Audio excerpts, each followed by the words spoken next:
Quel est le premier commandement? Tu aimeras le Seigneur ton Dieu de tout ton cœur, de toute ton âme, de toutes tes forces et de tout ton esprit. Voilà la réponse que fait Jésus à ceux qui l'interrogent.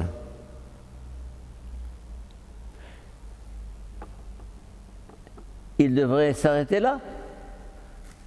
C'est bien ça le premier commandement. Mais il continue. Et voici le second, qui lui est semblable, qui lui est semblable. Tu aimeras ton prochain comme toi-même.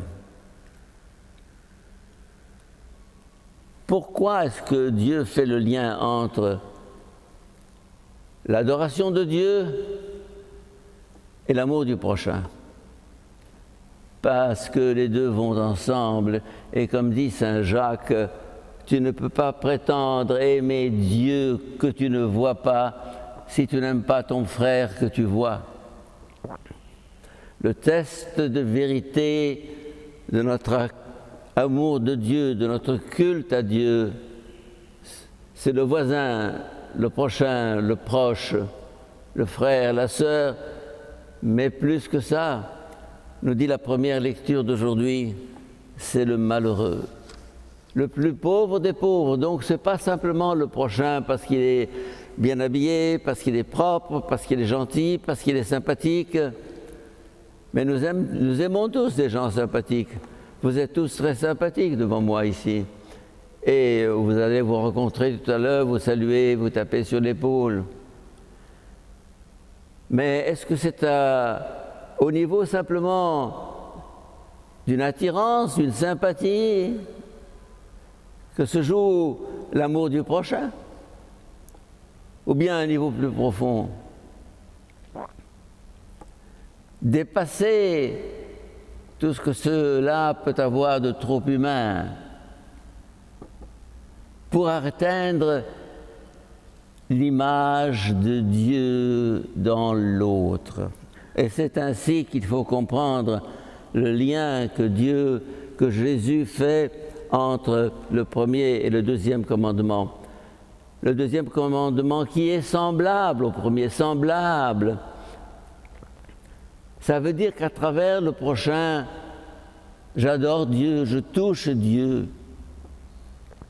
je vois Dieu. Que dit la première lecture? Tu n'exploiteras pas l'immigré.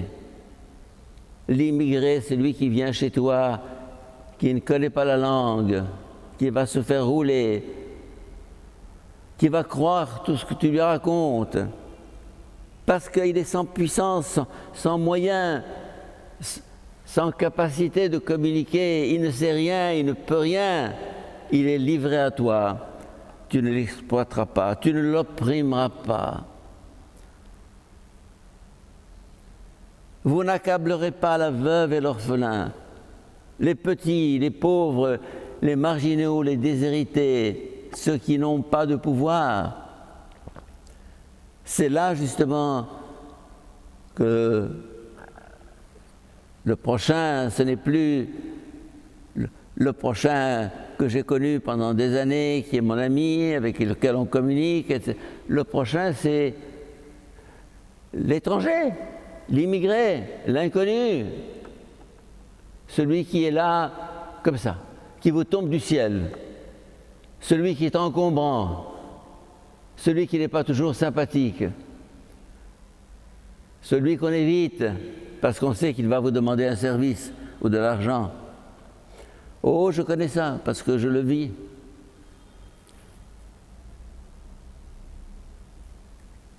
Et Dieu me dit, vous n'accablerez pas la veuve et l'orphelin. Si tu les accables et qu'ils crient vers moi, j'écouterai leurs cris. Et ça, ce n'est pas le Nouveau Testament, c'est déjà l'Ancien Testament. C'est 1400 ans avant Jésus-Christ. Imagine-toi. Il y a dans le judaïsme déjà toutes les racines du christianisme.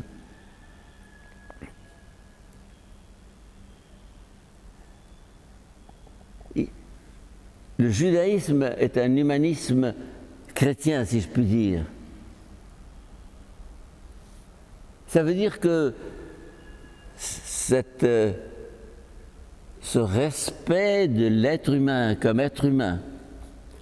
comme image de Dieu est déjà présent dans l'Ancien Testament.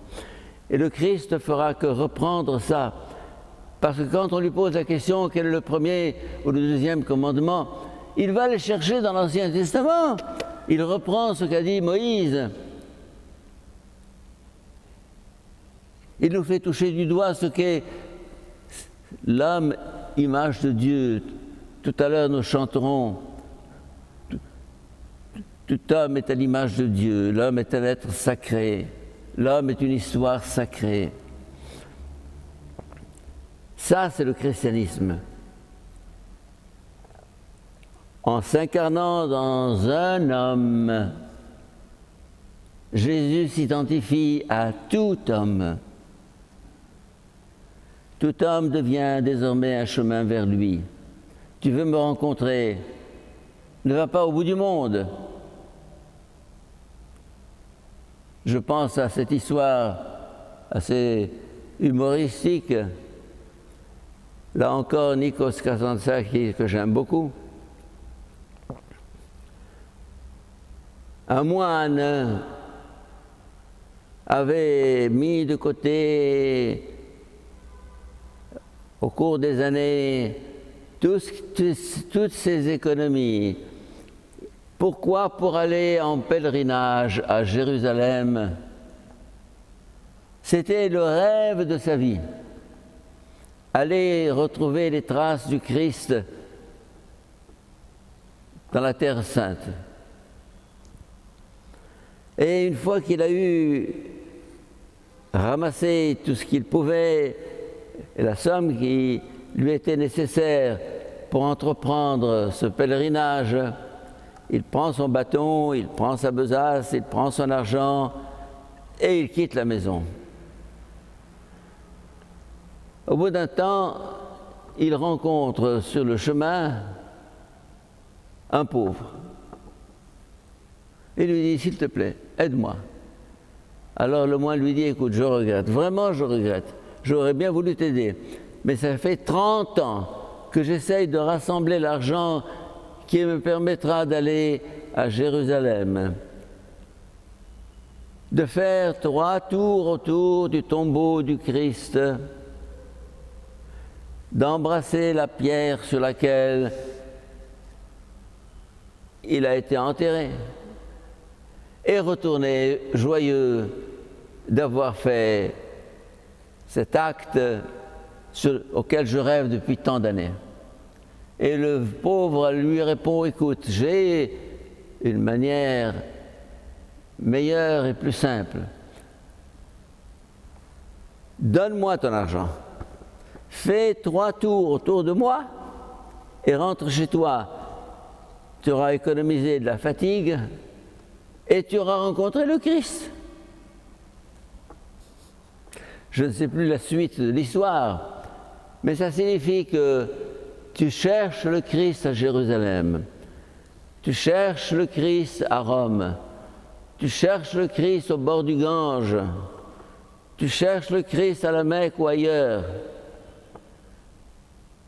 Et il te dit, je suis là, toutes les fois que vous l'avez fait pour l'un de ces plus petits qui sont mes frères, c'est à moi que vous l'avez fait.